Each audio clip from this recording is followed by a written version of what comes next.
Welcome to Real Health with me, Karl Henry. Folks, today on the podcast we are joined by Reuters columnist and author Aimee Donnellan. Her book, Off the Scales, explores the rise of Ozempic, from the scientists behind it to the people taking it, and what this drug reveals about obesity, health, stigma and inequality in modern society. Aimee, welcome. Thank you very much. Very nice to be here. I'm excited by this book. Are you? I am. That's good. It's a good start. Well, I think it's one of the most popular words in society we have at the moment is GLP-1s, and Ozempic is just the word that people go to. Yes.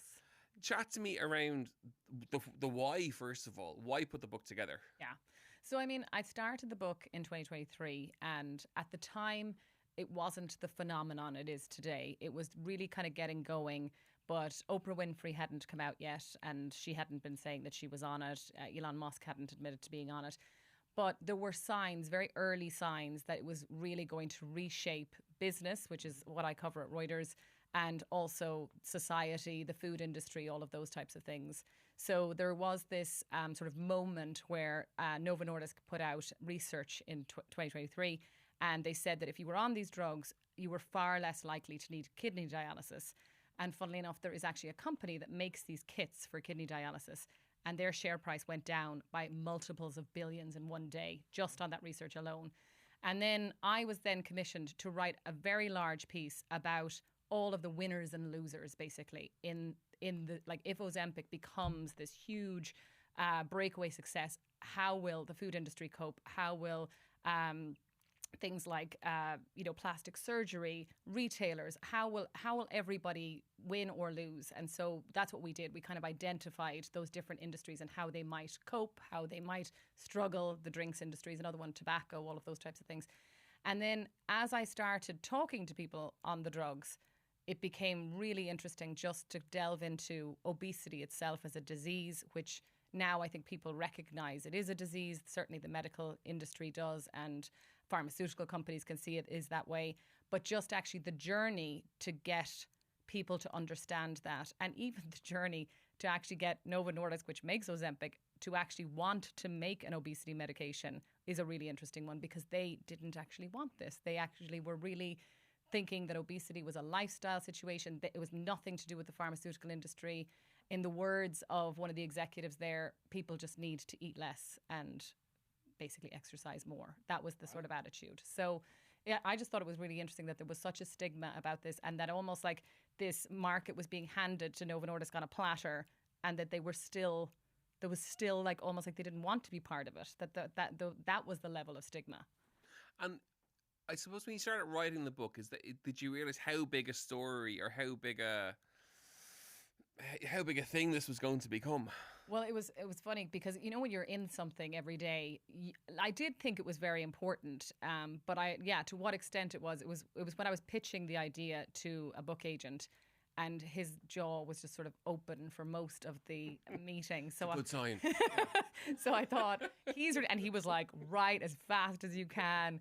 And it was helpful in a way that every week there was a new news like discovery about what these drugs could do, whether that was cardiovascular disease or kidney disease, and all the different benefits from a health perspective. But then you were starting to see, as the book went on, different sectors starting to talk about it. And then I would go to events, and people very quietly who work for these big companies would say, we get constantly asked about what this is going to do to our business. You know, investors are constantly asking us this. And they certainly weren't admitting that. And it was, that was a sort of slow burn. But then what you saw was like Diageo, for example, which makes Guinness and Baileys and all those types of drinks, that one of their biggest investors actually did sell out. And they said, we think GLP-1, which is Ozempic and those drugs, is going to have a very big impact on this business, to its detriment, basically. Chat to me about the other industries that are, and what their concerns are with regards to GLP-1s. Like, we're seeing on a small level, like we're reading in the newspapers at the moment, the restaurants are coming out, they're saying people are ordering less food on the menu. Like, stuff you'd never think about. Yes. Actually, it makes, when they talk about it, it makes very logical sense. I was out with someone over Christmas who I haven't seen for a while. They couldn't finish a third of their meal for the first time ever. Yeah. And it's funny because I think as well, when I've talked to people who are on these drugs, what they say is, you know, with that feeling when you finished a Christmas dinner, and then if somebody were to put a steak in front of you, like the feeling that you would have about that food. So in New York, for example, there are restaurants that are like basically experimenting with micro portions, so very small little meals. to try and get people to come to restaurants because they don't want to go out, order a big bowl of pasta and then be able to eat like 4 bites, and then sort of the faux pas socially of that as well. So that's one area. The food industry more generally, as in the actual manufacturers of food, I do think this is very problematic for them. So again, the New York Times did this very interesting kind of almost like experiment where they followed around people who were on these drugs around a supermarket, and they watched them walk right past Doritos and Pringles and all those types of foods, and they went straight to fresh produce. And there was this man who was like squeezing his own lemons because he likes lemon infused water now, and he doesn't like soft drinks and all of this. So that's a problem because they can't make fresh things, Of course. you know, and they want whatever they make to sit on a shelf for quite some time because they don't want it to spoil. And that, if you are craving salmon, if you're craving vegetables and water, you are just not going to want that ready meal anymore. So I think what maybe in a cynical way these companies may start to do is they may try to experiment more with different tastes, trying to make things taste maybe more natural is an option. But I don't think you can get around the fact that, as you said, people are eating less. That's actually a volume perspective. And unless you put up the prices to a point that allows for that, I don't see how they make it. As I said, the plastic surgery, there was actually quite a lull in plastic surgery. And you could attribute that to a few things. This was like the kind of, let's call them the teen 2000s. So after the financial crisis in 2008, so people had less money, but also there was quite a boom in body positivity. So companies like Abercrombie and Fitch and Lululemon and these companies were putting mainly women, larger sized women on their websites. It was seen to be okay to be in a different sized body. And companies who didn't take that stance were really being shamed by their customers. So I think that really has changed. And the people who are on these drugs, you can kind of see it on TikTok and Instagram, they do tend to lose a lot of weight quickly. So they have excess skin. They have a kind of gaunt look on their face. And one woman I spoke to for the book did talk about how she did go to a plastic surgeon to kind of rectify some of those things. And there is very much a look. It's almost a GLP-1 look. I can pick people out. You know, I've been in this industry for a long, long time, but like you can see that they're on the medication. There's a gauntness, frailty sometimes to those people who are taking it. It's fascinating. So it's interesting. Again, I've talked about this to quite a few people. I think, in my opinion, there is a look of people who are taking these drugs that are not being supervised. Yes. I think that there is certainly a look of people who are taking this drug and what it will do to your body if the side effects are quite extreme, if the weight loss is very quick. So I've spoken to endocrinologists who are the ones, like certainly in the States, that would prescribe these medications. And they talk about when they do prescribe them, monitoring these patients very carefully, monitoring the weight loss. They don't want to see a rapid amount of weight loss. They do want it to tick very nicely over. They don't want the side effects to be too bad. So these drugs have quite bad gastric side effects, so vomiting and diarrhea and all of those types of things. If you start off with those types of symptoms, they tend to not escalate the dose. Mm-hmm. And what I have heard from people who are taking these drugs that are not being supervised and are basically buying them online, they go to the highest dose first because they want the most amount of weight loss as quickly as possible. And I don't think any doctor would recommend that. So I think that's part of the problem. There's an abuse of the medication, basically, that unless it's supervised. Yes. Yeah, I think there's definitely an abuse of it. And it's funny, I was at a drinks in London recently, and a guy I was talking to was telling me all of the ways in which you can get around like the online pharmacies basically. And I was like, how? And he said, you can hold a weight and then you can stand on the weighing scales. I'm not giving people ideas, but like these are the things people are doing. Wearing bulky clothes. Yeah. I mean, Catherine Thomas, she herself was able to buy these drugs without... I watched that doc and I have to say I thought it was a promotion. I didn't think it covered the side effects quite as strongly as maybe it potentially should have done, but that's my opinion on it. It's funny, the side effects, you see, I spoke to a lot of people, and I after I'd spoken to a lot of people, I didn't want to over-egg the side effects, because the truth was there are some terrible side effects. There are things like pancreatitis, which is really damaging to your health. There was one woman, which I explore in the book, who I think has really kind of detrimentally impacted her own health as a result of these drugs. And I think that was a bit of a failure of healthcare as well. I think her doctors didn't recognize how badly the drugs were impacting her. They thought it was something else. But by and large, the people I've spoken to who have done well on these drugs, they have managed those side effects. They've gotten less over time. So they start off kind of bad. There are some people who will feel nauseous for a day or two, but they say that living with obesity and the impact that was having on their body was worse than the nausea that they feel when they're taking the drug. And I think that's the difference. But again, if you only have 10 or 20 pounds to lose, or you think you do, I think it's a big bet to make on your health. Oh, absolutely, isn't it? You know, that you're going to manage these, that you won't be that minority that actually ends up with something as terrible as like gastroparesis, which is when your stomach stops working. Like there are class actions in the US about this. So I just think my biggest view of this is that these are not to be taken lightly. And I don't think anyone would buy like HRT, the hormone for like that people take for menopause. I don't think you'd go online and get that, you know, but people are doing that with these. Oh, they are, without a doubt. And like with Christmas just gone, you know, that is the Christmas market. It is. Now it's the January market too, obviously, but it's the 10, 20 pounds that it's not just, you know, it's for those who suffer from the disease of obesity. They need this drug. Yes, they do. And it's not the 10 or 20 pounds.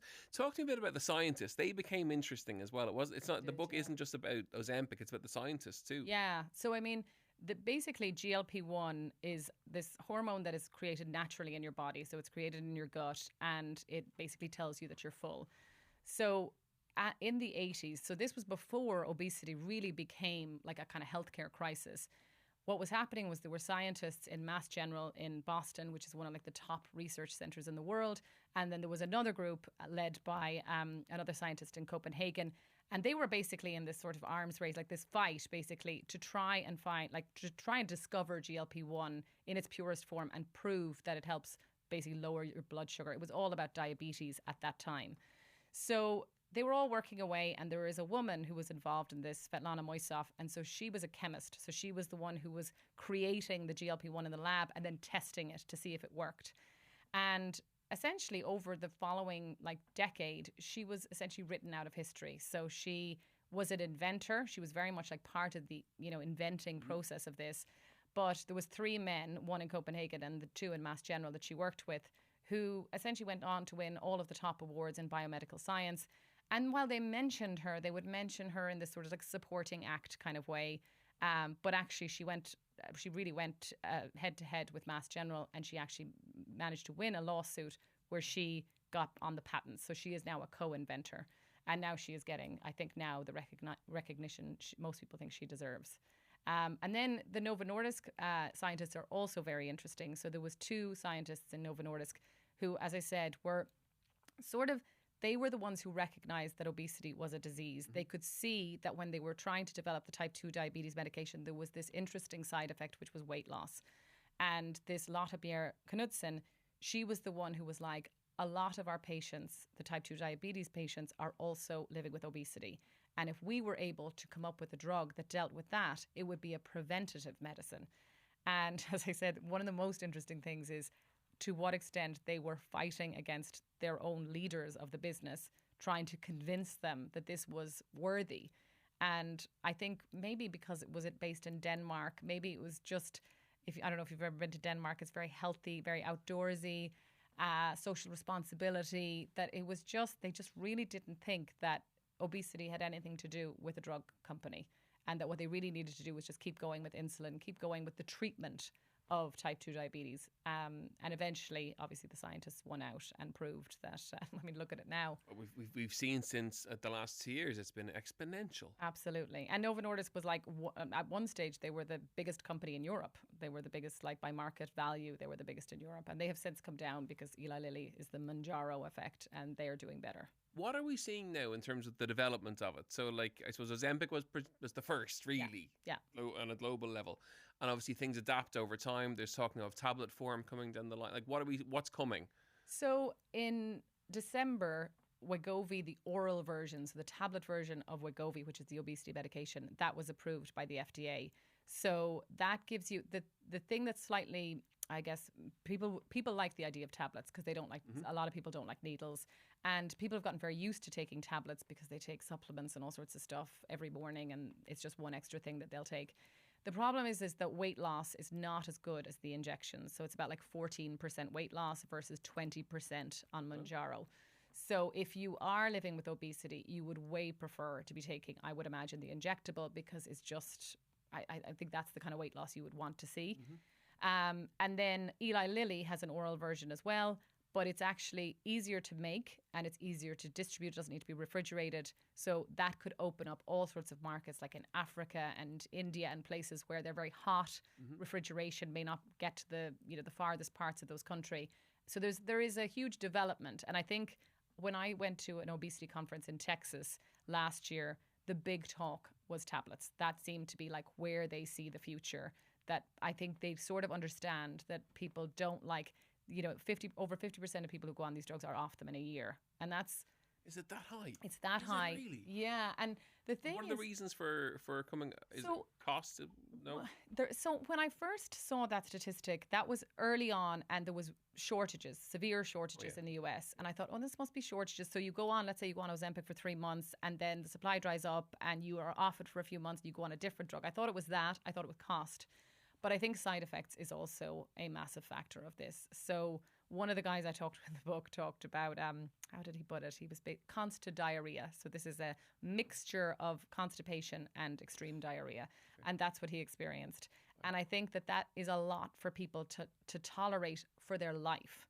And I think that's what people struggle with, is that they want to go on these drugs for about a year and they like the weight loss that they see. And it allows them to make all sorts of other changes in their life that they probably have always wanted to make, like diet and exercise. And then they want to come off them. They think that they've been sort of cured. And that's the hard part, isn't it? Yes, I think we're seeing, I suppose, and it's not a counter argument in the media, but it is very much the fact that this is for most people, it's a lifelong drug. It is. And I was even watching, Oprah Winfrey's been talking about that this week, actually. She was talking about, she went off these drugs last year and she put on 20 pounds when she came off them. And she was hiking and she was watching what she was eating. But it's this thing that people talk about, which is like food noise, which is this constant desire for food. It's a constant like chatter in your brain. And the way one scientist explained it to me was that he was kind of saying that the way we have evolved from like the Ice Age is that if we're all here today, it means we got through the Ice Age. And you got through the Ice Age by your body being really efficient at holding on to fat. So you got through a really brutal famine winter because your body was able to do that. So today we now, and I've heard Donald O'Shea call it like this is like the most toxic cocktail, which is that you have abundant food, very unhealthy food, and you have these bodies that are able to hold on to fat really well. So once you get to a certain weight, your body starts to try and claw all that weight back. So you're trying to so you're dieting and your body's trying to work against that. And I think that's the food chatter. That's what about that Snickers bar? What about that pizza? And that's when the people I spoke to, that's what they talk about, is that was the hardest thing for them when they were dieting, is that they couldn't turn that off. It would be like they would be feeling it at night. They would be up awake at night thinking about cookies in their kitchen. And that when they go on these drugs, one woman described it as just quiet. And we're seeing that not just from a food perspective, but in terms of the drugs do seem to turn off addictive qualities, whether it's alcohol, tobacco, food, whatever. There's a neurotransmitter being adapted or changed somehow. So so how they work is that they start off in your gut. So you take the injection, and as I said, the GLP-1 goes up your vagus nerve and into your brain, and it impacts the dopamine center of your brain. So this is like the cravings, it's addiction. So, I mean, this is early research and it's not like categoric, but it does seem that certain people lose interest in alcohol. They stop smoking. This one guy I talked to was saying that he used to drink like gallons of Diet Coke, and I'm sure lots of people have people like that in their lives. And that once he was on the drugs, he looked in his fridge and he was like, that bottle's been there for like a month, and he didn't even notice that he wasn't craving it anymore. So I think that is what you're seeing for like now. And as I said, that unfortunately for those companies is not great news. Well, it's something I've got 5 or 6 clients on it now, and the difference has been amazing. And all the stuff that you talk about is exactly what they're presenting. Food noise is gone. They don't crave the food anymore. if anything, we're having to monitor their food diaries to check that there's the right kind of nutrients going in. Yeah, which is big. Because for some people, they just don't want to eat Yeah. really at all. They've just Yeah. no interest in anything to Yes. regards to food. Yes. So we track that, and that's why as the professional intervention, I think, is important. The case studies were important for you in the book, weren't they? They were. I mean, I guess I found the people who were taking these drugs really interesting. And I think one of the things that I was really curious about is sort of the causes of obesity, like why one sibling ends up being very overweight and then lives a life with obesity, and why one doesn't. Oh, it's fascinating. There's two twins in the UK that, what are their names? They've done TV documentaries on it on Channel 4. Van Tullochen. Yes. Van Tullochen, Yes. his brother, yeah. Yeah.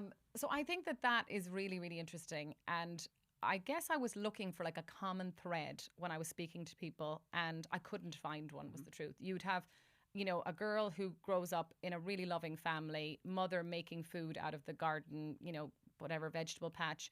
You have another woman who's sort of traumatized by food, by the way her mother approaches it. I mean, it didn't seem like there was any rhyme or reason to why some people ended up with the disease. And I think that was what I was trying to show, was that the idea that this is in any way anybody's fault is insane. It seemed to me like it was like a crazy notion that you could be somehow to blame for living with this disease, or that you're somehow not working hard enough. Like, that was the other thing that I think really was put to bed, was that these people that I spoke to were dieting typically from around 7 and had lost like sometimes 50 pounds at a time, losing weight. Like, I mean, imagine the willpower of losing 50 pounds. No GLP-1s. This was just a diet. On a societal level, there is a return, or there seems to be a return to thinness. Somewhat driven by the drugs, I think, linked to the rise in GLP-1s. Like, you look at all the award ceremonies are happening now for all the movies. There was a couple of actors on that red carpet who you look at, they look significantly, they have the look. It's the only way you can describe it in the most political, the PC term possible, but they just have the look. Like they just look so different. And even this discussion, I think, is so interesting. It's like, but that's what we're talking about. You know what I mean? Yeah. Like, as in, what we talk about now is who's on it, what they look like when they're on it. Yeah. Like, as in that, even that discussion, I think, is such a transformation, I think, than what we were doing before these drugs came along. Whereas I think before 2018, really, which was when Ozempic came out, I think that there was really this push to be inclusive. Absolutely. I fully agree with you. And I think that what we're doing now is that, you're right, the catwalks are chock full of ultra thin models again. That was really getting to be unacceptable. There was a big turn against that. Yeah. And Brilliant. This was it. And companies were actually finding that they were selling more when they were being more inclusive, when they were hiring plus size models, that, people wanted to see versions of themselves, and actually that, rather than this completely unattainable idea of beauty and thinness, was what the companies wanted to present, but that wasn't working. And I think as you said, I think we're back there in terms of thinness. And I even noticed, I was out recently with a friend, and I mean, to look at this friend, she is the picture of health. She runs, she eats well, and she said to me, I'm thinking of microdosing. Oh, wow. And I said, who told you to microdose? And she said, well, I think, I've got this friend, he's lost 10 pounds. And I said to her, but I was like, you don't need to lose 10 pounds. She's like, I just have the stomach. If I could just read it. And I just said, well, I think you should really delve into it a bit more. People who approach it like that, I think they see it potentially as something that it's not, which is an easy option. I'm not quite... And you've researched this far more than I have, but it's not. It's not an easy option. There are side effects. Like it's that 7 to 10 pounds will go right back on once you come off it. Exactly. Well, that's it. You gotta take it forever, and you gotta pay for it. Yeah. And as you said, you've got to sometimes tolerate some nasty side effects. And it's all for 10 pounds that in your head is like that's what you think you be need. Happy when you lose them. I'll be happy. Yeah. And even and it's not what I found really interesting as well is it's not a woman thing. I've spoken to loads of men who've said to me in their 20s and 30s, like they want the body they had in their 20s, and that they are willing to do that too. So I think this is it. It's not even. You can't even put it down to a gender thing of like this oppression of women or anything. I suppose it's tapping into a societal want, obviously, to be lighter, healthier, but that kind of the 20s body or even the 30s body in somewhere, Yeah. there is a societal need for that or want for that. Yeah, there is. And for those who haven't got the disease of obesity, the drug potentially gives them the option to get back to there. It does, yes. I think that's why they're doing it. But it is interesting that like the prescription of these drugs is not for those people. Yeah. So they are managing to get around that somehow. Yep. And I think that in itself, I think probably needs to be tightened up in ways that they sort of punish the doctors, they punish the pharmacies that are kind of doling out these drugs to people. Because as I said, I think what you're going to end up with is a lot of people in A&E who go on these drugs that are just completely unsupervised. Mm-hmm. And it's very difficult to, with the rolling up of the tablet form, you'd imagine that potentially will increase. Like injecting yourself. I've tried to do that with the GLP-1, but for I don't know what it was for. I can't even remember. But like, it's very hard to do. It's so difficult to do it. The actual process of it, where tablet form is so much easier to actually take. Yes. Presumably it will drive the market even faster and further. I know, because I did fertility treatment and I had to inject myself. And that even, like that, the idea that I would do that every month for perpetuity, like I just couldn't imagine that. So you're right. The tablets, I think, are probably a better version, but they have the same side effects. That's the problem with the tablets, is so you have less weight loss and the same side effects. So you're going to have to, that's what I think ultimately drug makers, if this is really going to be like an effective treatment for lots of different people, I think that they're going to have to get around that. Chat to me about the future with regards to GLP-1s. How does it, in your eyes, for someone who's researched it, put up and has a huge interest in it with regards to the book, how does the future look? Where is it, and who's been to the conferences, where is it going? So I think it's really difficult because I think there is like quite a backlash, I think, against this whole market, we'll call it, like this movement of drugs. I think that some people really think it's damaging to society. I wonder if that's going to get louder. I think I sort of am curious about that. I mean, David Ricks, who's the CEO of Eli Lilly, thinks that around 20% of people will be on these drugs in the future. In America, 70% of people are overweight or living with obesity. So 20% seems actually relatively conservative, I would say. I think what will happen is the drugs will become far cheaper. So in the US, Ozempic and Wegovy, this like key ingredient, and that comes off patent in 2031. That means generic drug makers can flood in and offer very cheap versions of these drugs. I mean, the other difficult question is children. Is where do these go with children? How does that evolve? Because again, childhood obesity is going up quite significantly. There is a question. Yeah. So I haven't even got there yet or thought about that yet. Yeah. Kids is a very big question mark over this. And I think at the moment, like in the US, they are using them on children. But as I understand it, it is in extreme cases where somebody's BMI is over 40%. So that would be... and I think that they're having health problems.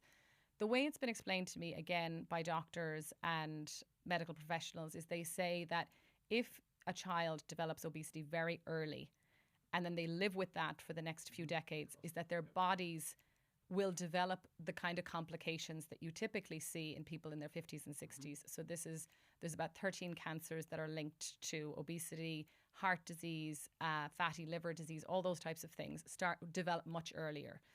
So I'm not saying for a second that I think that children should be on these drugs, but I think that there is a question of if diet and exercise is not working. I think that's the question. It's parents. A disease. It's a disease through medication. So I think that is the sort of dilemma, and I think for parents, one thing again that was very interesting, talking to the people who are now adults who started becoming overweight as children. They all said that their parents put them on diets, that they thought that they were doing the right thing. But the parents seem to be partly thinking about their health and partly thinking your life is going to be much harder if you're in a bigger body. And so the danger, I think, with the kids' question is that parents put their kids on these drugs and they don't need to be on these drugs, or that they are only starting to, That's fascinating. Yeah, I think there's a whole question mark over that. And I think that people hate that question. They hate discussing it. They think I am, like in the book, they think I'm somehow promoting that idea. I'm not in any way. But I think the whole book is trying to discuss some of the taboos that are associated with these drugs and this disease. Fascinating. I absolutely have never thought about that before, and it's a fascinating thought. Yeah. But if you follow the HSE's train of thought, which is obesity is a disease, we've had Donald in here several times, so we're very fond of him. If you suffer from the disease of obesity as a child, as a teenager, as an adult, and then how do you treat that? The GLP-1 is the first port of call now for treatment. It is, but you also have to counter that, I would say, with the fact that I have 2 small children. Their brains are developing even as teenagers. I'm not promoting it, don't worry. No, and I know, see, neither of us are. That's what I mean. We have to be so careful. But I think that their brains are changing so much, and these do affect your brain. So that's what I mean. And then you talked about like malnutrition is like reminding adults to eat nutritious food when they're on these drugs. You see, there's so many elements turn of off the this. food noise in a 12-year-old. How does that work? This is exactly it. Do you know what I mean? Turn off the food noise, or like remind that child to eat. Like if they've no appetite. Like you're almost like it is. Oh my God, it's fascinating. It is. We could sit here all day and chat. It's a thank you so much for coming in. You have a real graw for the topic. I do, to say the least. I do. It's no wonder you've written a book about it. I hope it flies off the shelves. Off the Scales: The Inside Story of Ozempic and the Race to Cure Obesity. Aimee, thank you so much for coming to the studio today. We really appreciate it. Thank you very much, folks. I really hope you enjoyed today's episode of Real Health with me, Karl Henry. As ever, you know where we are at Karl Henry PT on Instagram, Real Health at independent.ie, and on the Irish Independent website. We'll see you next week for more Real Health. Slán go fóill.